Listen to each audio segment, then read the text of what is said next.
Student ಅಲ್ಲ, ಸ್ವಲ್ಪ average government school ಓದೋರು, ಈ ತಲೆ ಇದೆಲ್ಲ ಮಾಡ್ಕೊಂಡು ಬಂದವರು. ಪ್ರಾಯಶಃ SSLC-ವರೆಗೆಲ್ಲ ಒಂದು ಇದಿರ್ತಲ್ಲ, ನಾವು ಓದಬೇಕು, ರ್ಯಾಂಕ್ ತಗೋಬೇಕು, ಅದಿದ್ದಂಗೆ ನನಗೂ ಇತ್ತು. ಅದಾದ್ಮೇಲೆ ಆ್ಯಕ್ಚುಲಿ ಈ ಸಮಯ ಸಂದರ್ಭಗಳೆಲ್ಲ ಚೇಂಜ್ ಮಾಡ್ತಾ ಹೋಗುತ್ತೆ ಲೈಫಲ್ಲಿ. PU ಹೋಗಬೇಕು ಸೈನ್ಸಲ್ಲಿ PU ಮಾಡಬೇಕು. DVS ಸೀನಿಯರ್ ಕಾಲೇಜ್ ಅಂತ ಒಂದಿದೆ ಆ್ಯಕ್ಚುಲಿ, ತುಂಬ ಫೇಮಸ್ ಸೀನಿಯರ್ ಕಾಲೇಜ್ ಅಂದರೆ ಆವಾಗಿನ ಕಾಲದಲ್ಲಿ. ಯಾಕಂದರೆ ಅಲ್ಲಿ ಓದೋದಕ್ಕಿಂತ ಜಾಸ್ತಿ ಹೊರಗೆ ಕೊಡ್ತಾ ಇದ್ರು. ಅಲ್ಲಿ ನಂದು PU ಮುಗೀತು. PU ನಾನೇನು ಒಳ್ಳೆ ಸ್ಟೂಡೆಂಟ್ ಅಲ್ಲ, ನನಗೆ ಮ್ಯಾಥಮೆಟಿಕ್ಸ್ ಅಂದರೆ ಹಾಗೇ ಬರಲಿಲ್ಲ ಲೈಫಲ್ಲಿ. ನನಗೆ ಮ್ಯಾಥ್ಸಲ್ಲಿ 35 ಮಾರ್ಕ್ಸ್ ಬಂದಿದ್ದು, ಅದು ನಾನು ಯಾರೋ ಪಾಸ್ ಮಾಡಿರಬೇಕು ಅಂತ. ಅವಾಗ ಜೀವನದಲ್ಲಿ ಅರ್ಥ ಆಯ್ತು, ನನಗೆ ಮ್ಯಾಥ್ಸ್ ಆಗಿ ಬರಲ್ಲ, ನಾನು ಏನಾದ್ರು ಓದಿದ್ರೆ ಸೈನ್ಸಲ್ಲಿ ಈ ಕೆಮಿಸ್ಟ್ರಿ ಬಯಾಲಜಿ ಬಗ್ಗೆ ಓದಿದ್ರೆ ಸ್ವಲ್ಪ ಅರ್ಥ ಆಗುತ್ತೆ ಅಂತ. ಅದನ್ನೇ ಓದಿದ್ದು ನಾನು.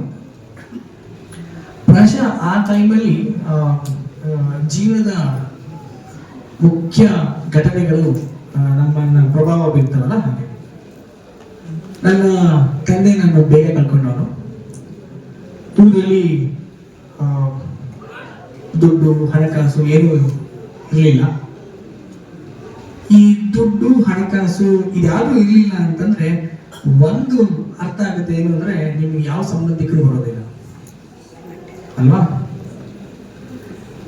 ಮಾತಾಡ್ಸೋದು ಇಲ್ಲ.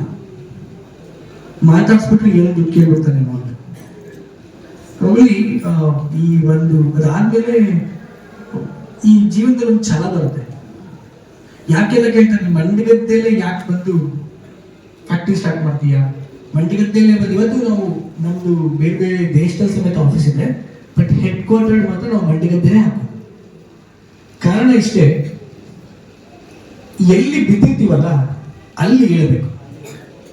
ನಾವು ಬೇರೆ ಎಲ್ಲೋ ಎತ್ತಿಟ್ಕೊಂಡ್ರೆ ಅದಕ್ಕೆ ಬೆಲೆ ಇರಲ್ಲ. ಮನುಷ್ಯ ಎರಡು ತರ ಆಗ್ತಾರೆ.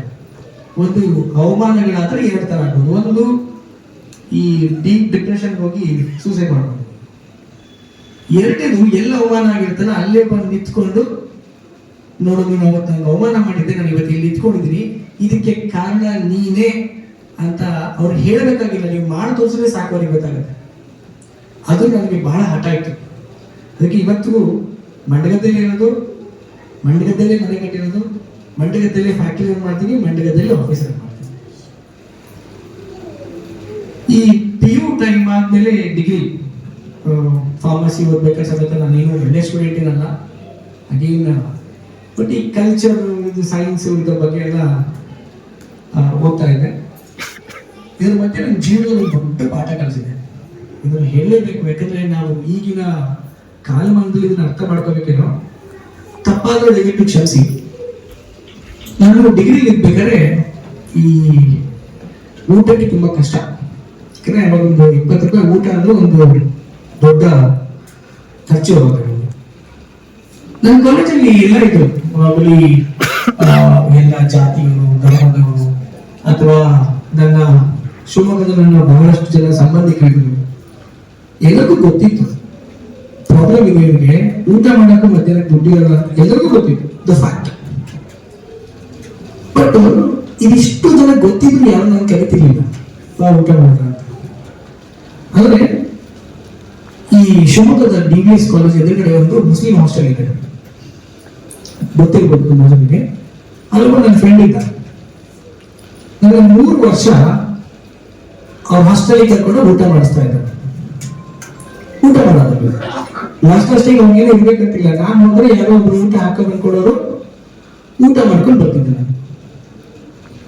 ಅದನ್ನ ಅರ್ಥ ಆಗೋದೇನು ಗೊತ್ತಾ, ಈ ಅನ್ನಕ್ಕೆ ಹಸುವಿಗೆ ಜಾತಿ ಧರ್ಮ ಇರೋದು ಇಲ್ಲ. ನಾವು ಏನ್ ಮಾಡ್ತಿದ್ವಿ, ತುಂಬಾ ಜನ ನಾವು ಅದನ್ನ ಡಿಸ್ರಪ್ಟಿವ್ ಆಗಿ ತಗೊಂಡಿದ್ವಿ.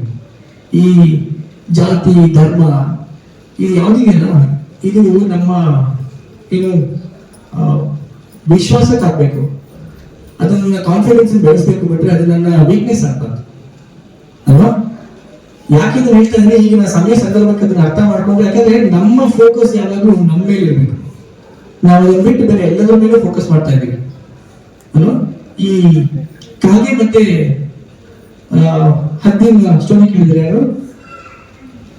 ಕಾಗೆ ಇದೆಯಲ್ಲ, ಹದ್ದು ಎಂತ ಬಲಿಷ್ಠವಾಗಿರುತ್ತೆ, ಆದ್ರೆ ಕಾಗೆ ಮಾತ್ರ ಹದ್ದಿಗೆ ಹೊಡೆಯಕ್ಕೆ ಹೋಗುತ್ತಂತೆ.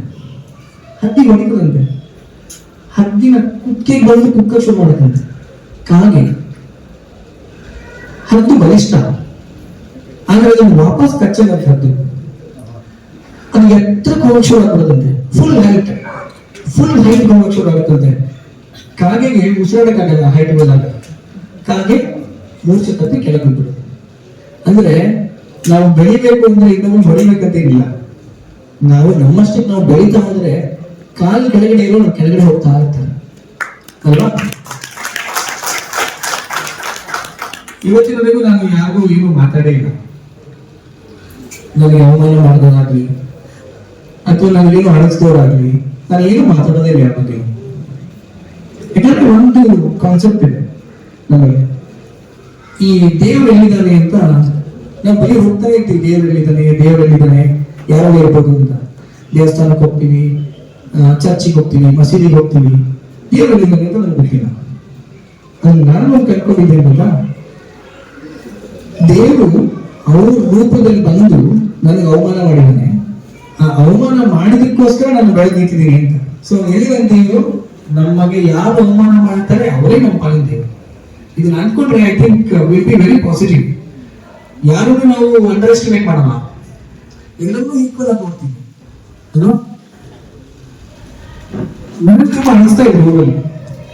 ಯಾಕಂದ್ರೆ ನಾನು ದೊಡ್ಡ ದೊಡ್ಡ ಕಾರಿನ ಬಗ್ಗೆ ಮಾತಾಡೋದು, ದೊಡ್ಡ ದೊಡ್ಡ ಬಿಸ್ನೆಸ್ ಬಗ್ಗೆ ಮಾತಾಡೋದು ಇದೊಂದು ಹಾಬಿ ಆಗಿತ್ತು ಮುಂಚೆ. ಈ ಹಾಬಿ ಏನಂದ್ರೆ ಈ ಸಣ್ಣ ವಯಸ್ಸಾದ ಇರೋರು ದೊಡ್ಡ ಕನಸು ಕಂಡ್ರೆ ಜಾಸ್ತಿ ಅಣಗಿಸ್ತಾ ಇರ್ತಾರೆ. ಅದು ನನಗೂ ಮಾಡ್ತಾ ಇದ್ರು. ನೋಡು ಕಾಲಲ್ಲಿ ಕಾಲಾಗ ಚಪ್ಪಲು, ಕೋಟಿಗಟ್ಟಲೆ ಕಾಲಲ್ಲಿ ಮಾತಾಡ್ತಾನೆ ಅಂತ ಮಾತಾಡ್ತಾರೆ.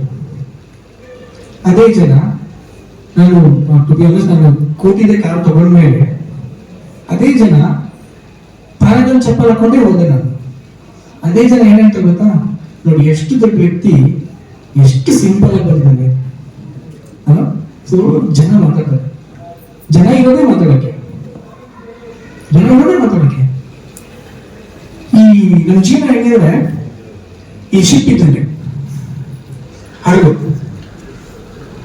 ಹಡಗು ಸಮುದ್ರದಲ್ಲಿದ್ದಾಗ ಸಡನ್ ಮುಳುಗಲ್ಲ, ಸಮುದ್ರದಲ್ಲಿ ನಿಲ್ತಾನೇ ಇರುತ್ತೆ.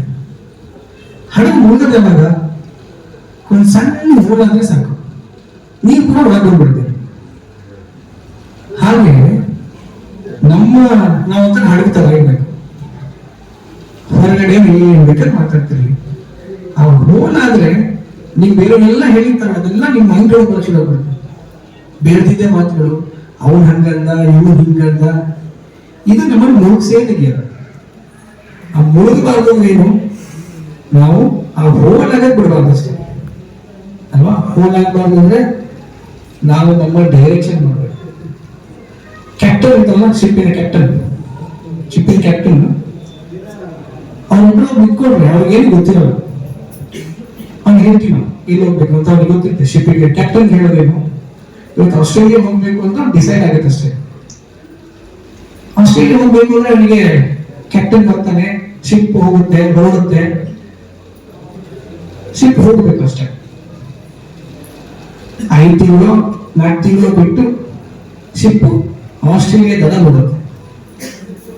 ಅಲ್ಲಿ ತನಕ ಅವನಿಗೆ ಇಲ್ಲಿತ್ತವನಿಗೆ ಆಸ್ಟ್ರೇಲಿಯಾ ದಡ ನೋಡಿರಲ್ಲ.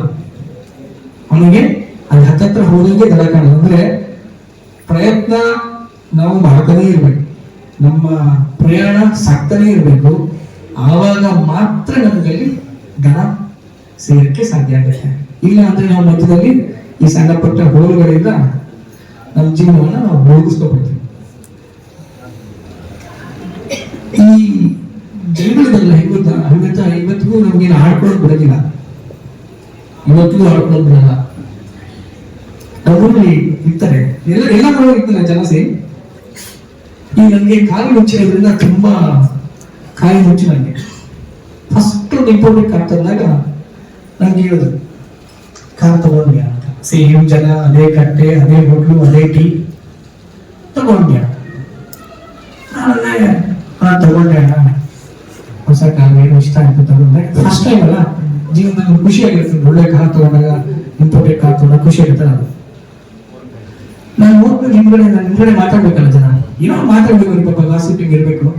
ಅವ್ರು ಇಲ್ಲ ಇಲ್ಲ ಇದು ಇವನ್ ಕಾರ್ ಅಲ್ಲ, ಯಾರ್ದೋ ಫ್ರೆಂಡಿನ ಕಾರ್ ತಗೊಂಡಿರ್ಬೇಕು, ಇದೊಂದು ಶೋಕಿ ಹೊಡಿತಾ ಇದ್ದೀನಿ ಜಾಸ್ತಿ ಇವತ್ತು ಅಂತ. ಈ ಫ್ರೆಂಡ್ಸ್ ಯಾವಾಗ ಫ್ರೆಂಡ್ಸ್ ಆಗಿರ್ತಾರಲ್ಲ ಅವ್ರು ಬಂದು ಹೇಳಿದ್ರು, ನೋಡಪ್ಪ ಹಿಂಗೆ ಮಾತಾಡ್ತಿದ್ವಿ ಅಂತ. ನಾವು ಸ್ವಲ್ಪ ಸುಮ್ಮನೆ ಕೇಳಿಸ್ಕೊಂಡಿದ್ದೆ.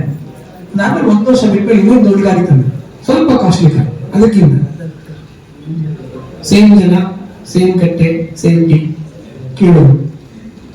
ಕಾರ್ ತಂದೆ ನಂಗೆ ಹಳೆ ನೆನಪಾಯ್ತು. ಇಲ್ಲ ಕಾರ್ ನಾನು ತರಲಿಲ್ಲ, ನನ್ನ ಫ್ರೆಂಡ್ ಇದ್ದು ಹಿಂಗೆ ಸುಮ್ಮನೆ ಚಾಲು ಹಿಡುವ ಅಂತ ಬಂದೆ ಅಂತ. ಅದಕ್ಕೆ ಅವ್ರು ಏನು ಅಂದಿರ್ಬೋದು ಈ ಕಡೆಯಿಂದ, ಇಲ್ಲ ಇಲ್ಲ ಇದು ಒಂದೇ ಕಾರು. ಅಷ್ಟಕ್ಕೆ ಹೇಳಿದ್ರೆ ಬೇಜಾರಾಗ್ತಿರ್ಲಿಲ್ಲ. ಇನ್ನೂ ಹೇಳಿದ್ರು, ಇಷ್ಟೆಲ್ಲ ಕಾರ್ ತರ್ತಾನೆ, ಏನೋ 2 ನಂಬರ್ ದಂಗೆ ಮಾಡ್ತಿರ್ಬೇಕಲ್ಲ ಇವತ್ತು ಮಾತಾಡ. ಸೊ ಪ್ರಾಬ್ಲಿ ನನ್ನ ಪ್ರಾಡಕ್ಟ್ ಅನೇಕಾತಿ ಇವಾಗ ಆಕ್ಚುಲಿ ನನ್ನ ಮೇನ್ ಬಿಸ್ನೆಸ್ ಬಂದು R&D. ನಾವು ರಿಸರ್ಚ್ ಅಂಡ್ ಡೆವಲಪ್ಮೆಂಟ್ ಅಲ್ಲಿ one of the recognised company. ನಾವು ಫಾರ್ಮುಲೇಷನ್ ಡೆವಲಪ್ ಮಾಡ್ತೀವಿ. ಬೇಸಿಕಲಿ ಡಯಾಬಿಟೀಸ್ ಇರ್ಬೋದು, ಅಥವಾ ಬ್ರೈನ್ ಸ್ಟ್ರೋಕ್ ಅಥವಾ ಬ್ರೈನ್ ರಿಲೇಟೆಡ್ ಮೆಡಿಸಿನ್ಸ್ ಮಾಡ್ತೀವಿ. That's all core business. ಅದು ಹೆಂಗ್ ವರ್ಕ್ ಆಗುತ್ತೆ ಅಂದ್ರೆ ಎಂಟೈರ್ ಫಾರ್ಮುಲೇಷನ್ ಹೋಗೋದು ಒಂದು ಪೆನ್ಡ್ರೈವ್ ಇವತ್ತು ಅನೇಕ ಟೀ ಅಥವಾ ನಮ್ದು ಕಾರ್ ಕಾಫಿ ಮೆಟೀರಿಯಲ್ ಅಂದ್ರೆ ಎಲ್ಲರೂ ಅವನ್ನೇ ಮಾತಾಡ್ತಿದ್ವಿ, ಏನೋ ಮಾಡ್ತಾರೆ ಇಲ್ಲ ನೀವು ಎಲ್ಲಿಂದ ತಪ್ಪಂದು ದುಡ್ಡು ಇಷ್ಟಲ್ಲ. ಸೊ ನಾವು ಬೇರೆಯವ್ರನ್ನ ಮೆಚ್ಚಿಸೋದು ದಂಡತನ.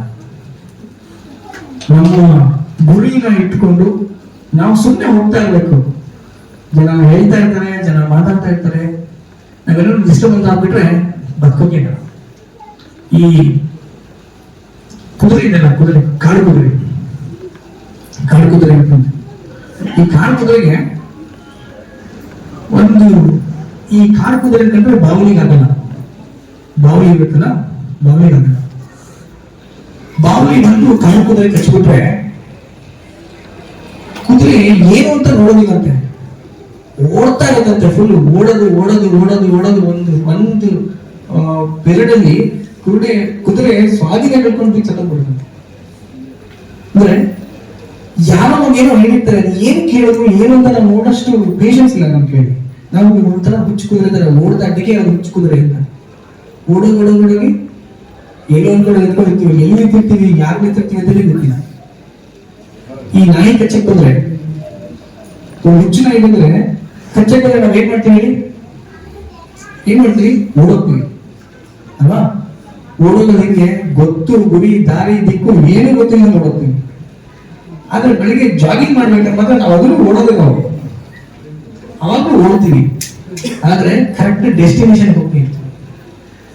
ಹುಚ್ಚು ಕುದುರೆ, ಹುಚ್ಚು ನಾಯಿಗಳ ತರ ಕಚ್ಚಕ್ ಬಂತು ಅಂತ ಜನ ನಮ್ಮನ್ನು ಓಡಿಸ್ಬಿಟ್ರೆ ನಾವು ಓಡ್ತಾ ಇರ್ತೀವಿ, ಎಲ್ಲಿ ಹೋಗ್ತೀವಿ ಅಂತ ಗೊತ್ತಿಲ್ಲ. ಹಾಗೆ ಜನ ಮಾತಾಡೋರು ನಂಬಿಕೊಂಡು ನಾವೇನಾದ್ರು ನಮ್ಮ ಡೈರೆಕ್ಷನ್ ನಮ್ಮ ಪಾತ್ರನ ಚೇಂಜ್ ಮಾಡ್ಬಿಟ್ರೆ ನಾವು ಅಗೇನ್ ಎಲ್ಲೋ ಹೋಗಿ ಗೊತ್ತುಗಳಿಂದ ನಿಂತ್ಕೊಂಡ್ಬರ್ತೀವಿ.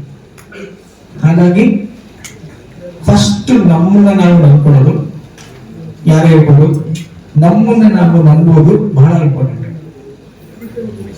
ಬೇರೆಯವ್ರನ್ನ ಹೇಳಿದ ಮಾತುಗಳಿಗೆ ಕೇಳದೆ ನಮ್ಮನ್ನ ನಾವು ನಂಬಿಕೊಂಡು ಜೀವನದಲ್ಲಿ ಮುಂದೆ ಬಂದರೆ ಮಾತ್ರ ನಮ್ಗೆ ಸಾಧನೆ. ಇಲ್ಲ ಅಂತಂದ್ರೆ ಏನೂ ಇಲ್ಲ, ಝೀರೋ ಅಂತಂದ್ರೆ ಅಗೇನ್ ಒಂದು ಸ್ಟೋರಿ ನೆನಪಾಗುತ್ತೆ ನಮ್ಗೆ. ಝೀರೋ ಅಂತಂದ್ರೆ zero. We should be zero for everyone. ನಾವು 0 ಆಗಿರ್ಬೇಕಂತೆ ಎಲ್ಲರ ಜೊತೆ. ಅದು ತುಂಬಾ ದೊಡ್ಡ ಮಾತು. 0 ಆಗ್ಬೇಕು ಅಂದ್ರೆ ಏನಂದ್ರೆ, ಈ ಸಾಲ ಇರ್ತಲ್ಲ 9, 8, 7, 6, 5, 4, 3, 2, 1. ಈ 9ಕ್ಕೆ ಅಹಂಕಾರ ಅಂತೆ, ನಾನೆಲ್ಲಕ್ಕಿಂತ ದೊಡ್ಡ ವ್ಯಕ್ತಿ ಅಂತ ಬರೀ 8ಕ್ಕೆ ಒಂದು 2 ಹೊಡಿತಾರೆ. 8 ಕಲಿಸುತ್ತಂತೆ ನಾನು ದೊಡ್ಡ ವ್ಯಕ್ತಿನೇ, 7 ಹೊಡಿತೀನಿ, 7 ಕಲಿಸುತ್ತೆ ನಾನು ದೊಡ್ಡ ವ್ಯಕ್ತಿನೇ, ನಾನು ಹೊಡಿತೀನಿ. ಸೇಮ್ ಅದೇ ತರ ಎಲ್ಲರೂ ನೋಡ್ಕೊಬರ್ತಾರಂತೆ. ಇವತ್ತು ಸೊನ್ನೆ ಹೊಡೆಯಕ್ಕೆ ಬಂದಾಗ ಕೇಳ್ತಂದೆ, ಯಾಕೆ ನೀನು ನಂಗೆ ಹೊಡಿತಿದ್ಯಾ ಅಂತ. ಅಲ್ಲಿವರೆಗೂ ಯಾರು ಕೇಳಿಲ್ಲ, ಯಾಕೆ ಹೊಡಿತಿದ್ಯಾ ನೀನು ಕೇಳ್ತಿದ್ದೆ, ಯಾಕೆ ಹೊಡಿತಿದ್ಯಾ ಅಂತ. ಅಲ್ಲ, ನೀನು ನನಗಿಂತ ಸಣ್ಣವನಲ್ವಾ, ಅದಕ್ಕೆ ನಾನು ನಿಮ್ಗೆ ಹೊಡಿತೀನಿ ಅಂತ. ಅವ್ರು ಸೊನ್ನೆ ಹೇಳುತ್ತಂತೆ, ನಾನು ನಿನ್ನ ಈಚೆ ಪಕ್ಕ ಬಂದು ಕುತ್ಕೊಂತೀನಿ, ಹತ್ತಾಗೋಣ, ಅವಾಗ ಯಾರು ನಮ್ಮನ್ನು ಎದುರಿಸಕ್ಕೆ ಸಾಧ್ಯ ಇಲ್ಲ ಅಂತ. ಹೌದಾ? ಸೊನ್ನೆ ಒಂದರ ಪಕ್ಕ, ಒಂದರ ಹಿಂದಿತ್ತು ಸೊನ್ನೆ, ಒಂದರ ಪಕ್ಕ ಬಂದು ನಿಂತ್ಕೊಂತಾಗ ಹತ್ತಾಗ್ಬಿಡ್ತೀವಿ, ಎಲ್ಲರಿಗಿಂತ ದೊಡ್ಡ ನಂಬರ್ ಅಂತ. ಜೀವನದಲ್ಲಿ ಯಾರಿಗೂ ನಾವೇನು ಹೆಲ್ಪ್ ಮಾಡ್ಬೇಕಂತಿಲ್ಲ, ನಾನು ಇದೀನಿ ನಿಮ್ ಜೊತೆ ಅಂತ ಹೇಳ್ಬಿಟ್ರೆ ಸಾಕು. ಡಿಮೋಟಿವೇಟ್ ಮಾಡ್ಬೇಕಾಗಿಲ್ಲ, ನಾನು ಇದೀನಿ ನಿಮ್ ಜೊತೆ ಅಷ್ಟೇ. ಅದೊಂದು ಪಿಕ್ಚರ್ ಹೇಳ್ತಾರಂತ, ಆಲ್ ಇಸ್ ವೆಲ್ ಅಂತ. ಇಲ್ಲ, ಎಲ್ಲ ಸರಿ ಇದೆ ಅಂತ ನಮ್ಮ ಮನ್ಸಿಗೆ ನಾವು ಹೇಳ್ಕೋಬೇಕಷ್ಟೇ, ಎಲ್ಲ ಸರಿ ಇದೆ ಅಂತ. ಅದಕ್ಕೆ ಟೈಮ್ ಅಲ್ಲ. ಒಂದು ಸಣ್ಣ ಕತೆ ನಾನು ರಿಯಲ್ ಲೈಫಲ್ಲಿ ಎಕ್ಸ್ಪೆರಿಮೆಂಟ್ ಮಾಡಿದ್ದೆ. ನಮ್ಮ ಬಹಳ ಪರಿಚಯದಲ್ಲೊಬ್ರು, ಅವರು ಬೇಸಿಕಲಿ ಬಂದರು ಒಂದು ಸಹ ಹೇಳ್ತಾರೆ, ಸರ್ ನನ್ನ ವೈಫಿಗೆ ತುಂಬಾ ತಲೆ ಬಿಸಿ, ಏನೇನೋ ಆಲೋಚನೆಗಳು ಬರ್ತದೆ, ನಮ್ಮನ್ನು ಏನೋ ಹಾಳು ಮಾಡ್ತಿದ್ದಾರೆ ಅಂತ ಅನಿಸ್ತಾ ಇದೆ, ಯಾರೋ ನನ್ನ ಹಾಳು ಮಾಡ್ತಾ ಇದ್ದಾರೆ, ನಮ್ಮ ಮನೆ ಮೇಲೆ ಏನೋ ಒಂದು ಮಾಡಿಸಿದ್ದಾರೆ, ಈ ಥರದ್ದೆಲ್ಲ ಮಾತಾಡ್ತಾರೆ ಸರ್ ಅಂತ.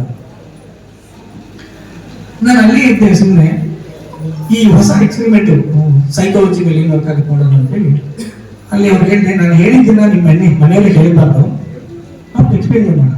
ಏನು ಅಂದ್ರೆ ಅದೊಂದು ಕಲ್ಲು ಬಿದ್ದಿತ್ತು, ಕಲ್ಲು ತೆಗೆದು ಅವ್ರ ಕೈ ಕೊಟ್ಟೆ, ನಿಮ್ಮ ಮನೆಯವ್ರಿಗೆ ಹೋಗಿ ಹೇಳಿ, ಇದು ನಾನೊಂದು ಸ್ವಾಮಿಗಳ ಹತ್ರ ಹೋಗಿದ್ದೆ, ಈ ಕಲ್ಲನ್ನ ಕೊಟ್ಟರು, ಈ ಕಲ್ಲನ್ನ ದೇವ್ರ ಸ್ಟ್ಯಾಂಡ್ ಅಲ್ಲಿ ಇಟ್ಟು ದಿನಾ ಪೂಜೆ ಮಾಡಬೇಕು, ಬೆಳಿಗ್ಗೆ 5 ಗಂಟೆಗೆ ಎದ್ದು ಆ ಕಲ್ಲನ್ನ ತಗೊಂಡು ನಾವು ಸುತ್ತ ಅಲ್ಲ ಅರಳಿ ಮರ ಇರುತ್ತೆ, ಅರಳಿ ಮರಕ್ಕೆ ಸುತ್ತ ಬನ್ನಿ, 11 ದಿವಸ ನೀವು ಮಾಡಿ, ನಿಮ್ಮ ಜೀವನ ಸರಿಯಾಗುತ್ತೆ. ಪ್ರಾಬಲಿ 12 ದಿವಸ 13 ದಿವಸ ಅವ್ರು ಬರ್ತಾರೆ, ಸರ್ ನನ್ನ ವೈಫ್ ಈಗ ತುಂಬಾ ಖುಷಿಯಾಗಿದ್ದಾರೆ ಸರ್, ಆ ಥರದ್ದು ಏನೂ ಇಲ್ಲ. ಅಂದ್ರೆ ನಾವೇನು ಮಾಡಿಲ್ಲ, ಸೈಕೋಲಾಜಿಕಲಿ ಅವ್ರಿಗೊಂದು ಹೇಳಿದ್ವಿ ನಾವು, ಏನು ಎಲ್ಲ ಸರಿ ಆಗ್ತಾ ಇದೆ ನಮ್ಗೆ ಅಂತ. ಬೆಳಿಗ್ಗೆ 5 ಗಂಟೆಗೆ ಹೇಳ್ತಲ್ಲ, ಅದೊಂದು ಕಷ್ಟ. ಬೆಳಿಗ್ಗೆ 5 ಗಂಟೆಗೆ ಎದ್ದು ಅರಳಿ ಮರ ಸುತ್ತ ಬರೋದು ಸೈಕೋಲಾಜಿಕಲಿ ಸಬ್ಕಾನ್ಶಿಯಸ್ಲಿ ನಿಮ್ಮ ಮೈಂಡ್ ಸರಿ ಮಾಡ್ತಾ ಬರುತ್ತೆ. ನಂಗೆಲ್ಲ ಸರಿ ಆಗ್ತದೆ, ನಂಗೆಲ್ಲ ಸರಿ ಆಗ್ತದೆ ಅಂತ. ಇದೇ ನನ್ನ ಜೀವನದಲ್ಲಿ ಮಾಡ್ಬೇಕಾಗಿರೋದು. ಎಲ್ಲ ನನಗೆ ಸರಿ ಆಗ್ತದೆ, ಎಲ್ಲ ನನ್ನ ಜೀವನ ಸರಿ ಆಗ್ತಾ ಇದೆ ಅಂತ ಅನ್ಕೊಂಡ್ರೆ ಸಾಕು, ಎಲ್ಲ ಜೀವನ ಸರಿ ಆಗುತ್ತೆ ಅಲ್ವಾ? ಜೀವನದಲ್ಲಿ ಯಾರ ಮೇಲೂ ದ್ವೇಷ ಮಾಡಬಾರ್ದು, ಯಾರ ಮೇಲೂ ಹೆಟ್ರೇಡ್ ಇರಬಾರ್ದು, ಎಲ್ಲರನ್ನೂ ಒಳ್ಳೆ ರೀತಿಯಲ್ಲಿ ಭಾವಿಸಿದ್ರೆ ಅದೇ ನಮ್ಮ ಜೀವನದ ಬೆಳವಣಿಗೆ ಅಂತ ಹೇಳ್ತಾ ಅವಕಾಶ ಮಾಡಿಕೊಟ್ಟಿದ್ದಕ್ಕಾಗಿ ಮತ್ತೊಮ್ಮೆ ಎಲ್ಲರಿಗೂ ವಂದಿಸ್ತೀನಿ. ನನ್ನ ಮಾತಲ್ಲಿ ಏನಾದ್ರು ತಪ್ಪಾಗಿದ್ರೆ ದಯವಿಟ್ಟು ಕ್ಷಮೆ ಇರಲಿ.